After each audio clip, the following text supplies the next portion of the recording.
Hello and welcome to ICEFS, which is Improving Spoken English in the Free State. And in this session, we're tackling plural nouns. These balls are made of plastics. Oops. That is technically incorrect because the word plastic in that case, which is a noun, is always used in its singular form. What the speaker should have said is, these balls are made of plastic. Now, in primary school, we all learn that a noun is a naming word, and to be quite honest, I've never heard a better definition of that. A noun is just that. It's a word that gives things names. And of course, if we are using the plural form of a noun, we are talking about more than one. Now, usually, we simply add s or is, that is es. It's logical, and normally the ending of the word will tell you which ending to use. That is, of course, a normal word such as balls. We just add an s to it. Or perhaps if we're talking about a church, we would add es to make it into churches. The problem comes in when we encounter words that don't follow the normal rule. Some words are never rewritten in plural form. Here is an example. He made the bucks into biltong. That is technically incorrect English because here, if we were to use the bucks in the form in which you've heard it, it would mean that he bought biltong from the butcher, because the bucks is a colloquial expression referring to his money. If, however, the speaker would say the following, he made the buck into biltong, this would mean that he used salt, sugar, spices, and vinegar to make the venison, which is of course the meat of a buck, into biltong, and thus creating one of my favorite foods. Buck takes the same form whether it is singular or plural. There are many other examples of these. Here are a few of them. Sheep, of course, would be one of the most well-known examples here. And then you have one that has often confused me, series.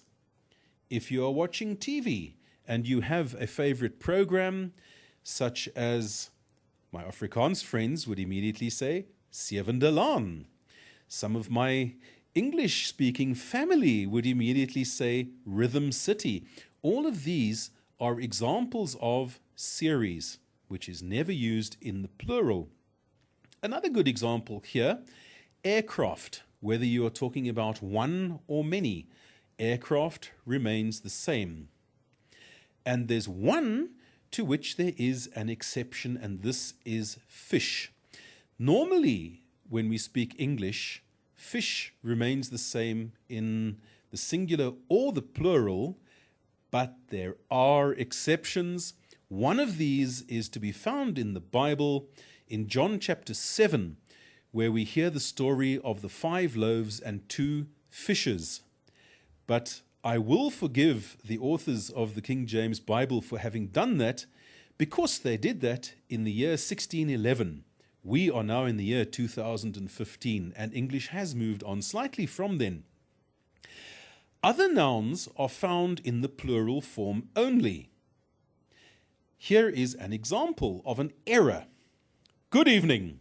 You're watching primetime television, and here is the new. Now that sounds very, very wrong. It should, of course, be the news. News is an example of a noun that is only written or said in its plural form. And other examples of this, clothes, thanks, goods, and of course, one of the dirtiest words in the English language, politics. Oh, yuck.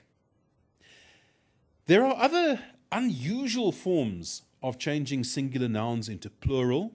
We do not, of course, talk about our foots. We talk about feet. Similarly, we don't have in our mouths tooths. We talk about teeth. The reason for that is very simple, is that tooths is a difficult thing to say. That is why the form has altered with usage over hundreds of years.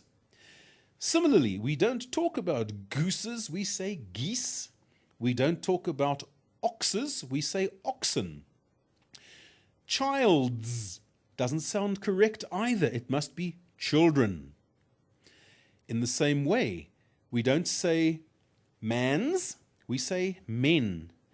And specifically, we don't say womans in the plural, it is women. Note this word, it's very confusing. It's spelt W-O-M-E-N, but it is pronounced women, as if there's an I in the beginning, because it sounds so close to its original singular form in the plural. Some other commonly used nouns, stadium. In plural form, it is in fact stadia, because that is a Latin ending in the same way as marking work at school. We do not talk about memorandums, we talk about memoranda. Other endings are confusing as well because we have borrowed words from other languages. There is a word in Hebrew, kibbutz. The plural is in fact kibbutzim. There are some Greek words also which are used in English. Index, found at the front of a book, of course. The plural of this is indices. Helix, plural, helices. And of course, bendix, the plural is bendices. These, I should say, are the things that make English so confusing.